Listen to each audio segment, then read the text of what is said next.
C'est en novembre 1904 que se répandit la nouvelle d'un réveil au pays de Galles, où Dieu agissait avec puissance dans les cœurs. À ce moment, j'étais dans le sud du pays, où je rencontrai en octobre un pasteur gallois qui me dit ce dont il avait été le témoin à New Quay.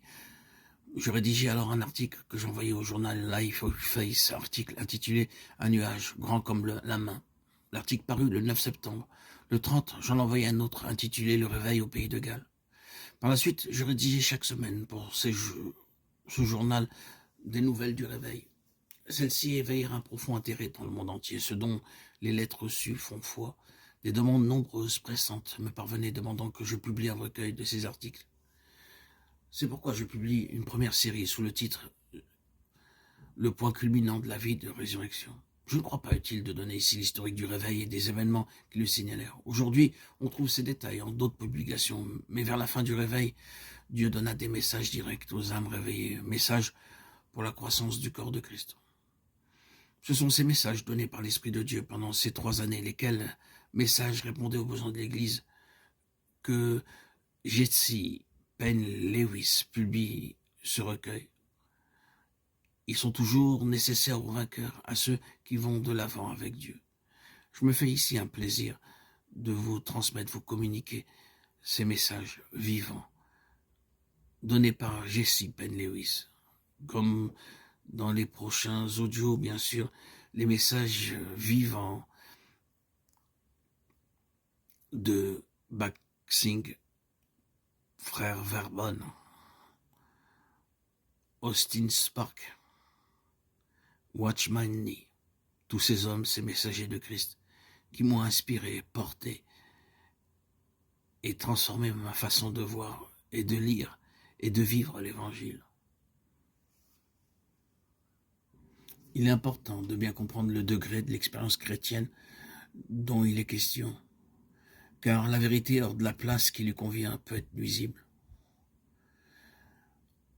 Le point culminant de la vie de résurrection dit suffisamment d'ailleurs le contenu des messages qui vont vous être communiqués et que je vais publier pendant de nombreuses semaines.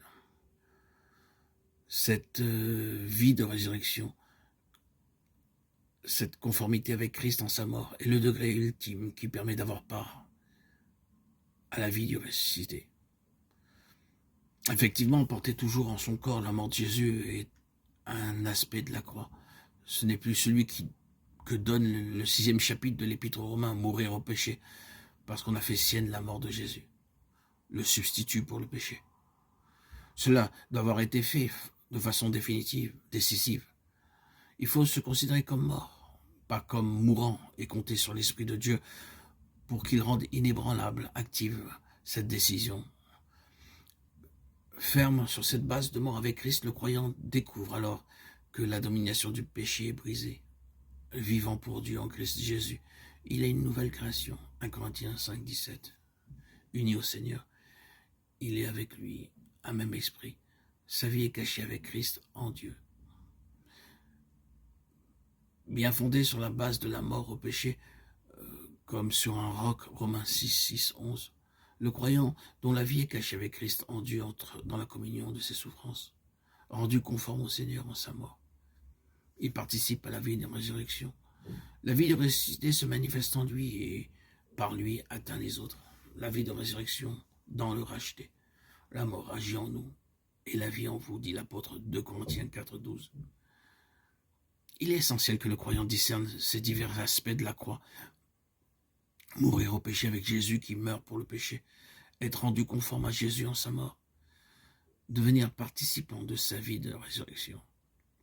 S'imaginer qu'on peut être rendu conforme au Seigneur en sa mort, sans être vainqueur du péché, ne peut conduire à la victoire. D'autre part, si le racheté connaît la joie de l'affranchissement du péché et qu'il y demeure, sans discerner qu'il doit maintenant être rendu conforme au Seigneur en sa mort, il risque de s'endurcir spirituellement parlant, et de ne jamais avoir cet esprit brisé, ce cœur contrit qui sont d'un grand prix devant Dieu. De plus, c'est la conformité à Jésus dans sa mort qui donne accès à sa vie de résurrection et conduit à un service pour Dieu qui lui est agréable.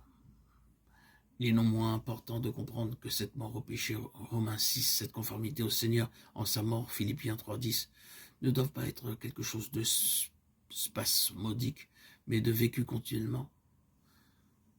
Reconnaissez-vous comme mort au péché, dit l'apôtre. Cela seul permet à l'Esprit de Dieu de révéler ou racheter toujours plus clairement ce qui est en réalité le péché au regard de Dieu. Sans cela, le péché essaiera de reconquérir celui qui s'affranchit de sa domination en l'enlaçant en des formes subtiles du mal que généralement on ne nomme pas péché. Ces divers degrés de croissance spirituelle atteints la vie de Jésus peut couler à flot dans le corps mortel du racheté. Nous qui vivons, nous sommes toujours livrés à la mort pour l'amour de Jésus, afin que la vie de Jésus soit manifestée dans notre chair mortelle. Les deux vont ensemble, la vie de Jésus en nous, pour un monde qui meurt. Puisse, chers auditeurs, auditrices, dire Amen au message publié et suivre fidèlement l'agneau du calvaire sur le chemin où il les a précédés. Je me fais la voix de tous ces messagers et je me consacre avec délectation à tous ces messages de vie divins, ces messages qui m'ont donné tellement, apporté tellement dans mon édification en Christ. Ce que j'ai reçu de ces messagers, Watchman Nee, Theodore Austin Spark, frère Verbon, frère Baxing et tous les autres messagers que j'ai pu connaître par l'intermédiaire de cette église Patmos, ma deuxième église d'adoption. J'en suis très reconnaissant. Et tous ces messages, je vous les communique tels que je les ai reçus, en espérant qu'ils vous transformeront comme ils m'ont transformé. Que Dieu se serve des audios que je vous propose, non pas tant pour accroître notre connaissance, que fortifier, vivifier, édifier notre être intérieur par son esprit. Par cette chaîne TikTok, Facebook, Instagram et YouTube, en particulier cette nouvelle chaîne Arnaud Joseph, je vous offre tout ce que j'ai reçu.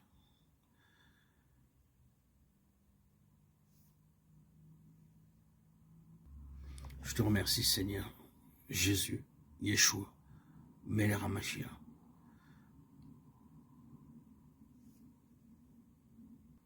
Gloire à Dieu au plus haut des cieux, et paix sur la terre aux hommes qui l'aiment. À toi Seigneur, tout honneur, toute gloire pour les siècles des siècles.